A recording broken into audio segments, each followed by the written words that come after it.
Hi, I'm Mike, N2HTT, proprietor of HamGear3D, maker of 3D printed accessories for ham radio.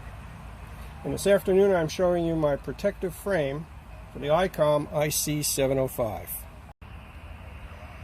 The frame provides protection for your rig. It's got a very robust bezel around the front and these side rails that protect the knobs. And this is the new version, which contains a flip-up screen protector to protect the screen while you're transporting the rig. A convenient carry handle. Tilts the rig at 14 degrees to vertical, which is an optimal viewing angle. And as you can see here on both sides, you can access all of the connections.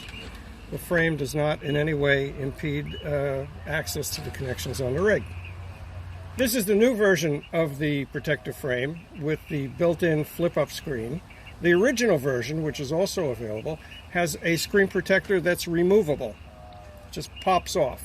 So if you don't want it on the rig all the time, that would be the version to look into.